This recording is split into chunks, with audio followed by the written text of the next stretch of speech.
आप सल्लल्लाहु अलैहि वसल्लम ने बनी इसराइल के एक शख्स का वाक़या सुनाया। आपने फरमाया कि बनी इसराइल में एक शख्स को रकम की ज़रूरत पेश आई, तो वो दूसरे के पास कर्ज़े के लिए गए कि मुझे 1000 दराहिम कर्ज़ के तौर पर दे दो। तो उन्होंने कहा तुम्हारे पास गवाह कौन है? तो इस शख्स ने कहा गवाह अल्लाह है। तो उसने पूछा ज़मानत के लिए कौन है? कहा मेरा ज़ामिन अल्लाह है। उस शख्स ने इन्हें 1000 दिरहम दे दिए।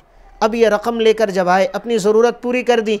टाइम ये तय हुआ था कि इतने दिनों के बाद फ़लाँ दिन में तुम्हारी रकम तुम्हें वापस कर दूँगा। तो ये अमानतदार शख्स जैसे ही वक्त पूरा हुआ 1000 दिरहम लेकर आए, समंदर के किनारे पर पहुँचे। आप सल्लल्लाहु अलैहि वसल्लम फरमाते हैं कि ये तलाश करने लगे कि कोई कश्ती मुझे मिले तो मैं बैठकर वहाँ किनारे पर पहुँचूँ और उस शख्स की रकम उसको वापस कर दूँ। तलाश करते रहे लेकिन कोई कश्ती इनको न मिली। जब वापस लौटने लगे तो सोचा कि क्यों न किसी लकड़ी के अंदर ये पैसे डाल देता हूँ और लकड़ी को समंदर में डाल दूँगा, अल्लाह ताला हो सकता है उस तक ये रकम पहुँचा दे, क्योंकि मैंने आज का दिन उससे तय किया था। अगर मैं इस दिन उसे ये ना पहुँचाऊँ तो ये ख़यानत होगी। इन्होंने एक लकड़ी को चीरा और चीरने के बाद उसमें 1000 दराहिम रखे और एक तहरीर भी लिख दी कि मैंने आपसे कर्ज़ा लिया था लेकिन मैं तलाश में आया और मुझे साहिल समंदर पर कोई कश्ती न मिली, इसलिए मैं ख़ुद नहीं आ सका। तहरीर लिखी, 1000 दराहिम के उस लकड़ी के अंदर रखे और लकड़ी के ऊपर से कील लगाकर बंद कर दिया।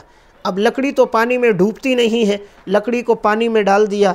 अल्लाह रब्बुल इज़्ज़त ने अपनी कुदरत से उस लकड़ी को वो किनारे पर पहुँचाया। तो वही शख्स जिसने इसको 1000 दिरहम दिए थे, तो वो चूँकि उसे भरोसा था कि ये शख्स अमानतदार है, ये वक्त पर पहुँचेगा, तो वो वहीं साहिल पर आ गए, इंतज़ार करने लगे कि वो मेरी रकम लेकर आएगा, मैं उससे रकम ले लूँगा। काफ़ी इंतज़ार किया तो वो न पहुँचे। वजह वही थी कि उसे कश्ती नहीं मिली थी। तो जब ये जाने लगे तो इन्होंने इस तरह एक लकड़ी को पानी में तैरता हुआ देखा, तो कहा क्यों ना ये लकड़ी लेकर घर चले जाऊं, इस लकड़ी को चीर दूंगा और ये हमारे चूल्हे में काम आ जाएगी, जलाने में काम आ जाएगी। ये शख्स वही लकड़ी घर लेकर गया, जैसे उसको चीरा तो अंदर वही 1000 दिरहम मौजूद थे और एक पर्ची पे वो तहरीर भी थी कि मैं ख़ुद नहीं आ सका और मैंने ये आपकी रकम भिजवा दी है। अब चंद दिनों के बाद जब कश्ती किनारे पर आई तो ये शख्स दोबारा 1000 दिरहम की रकम लेकर यहीं पर पहुंचा कि पता नहीं वो रकम उस तक पहुंची हो या ना पहुंची हो।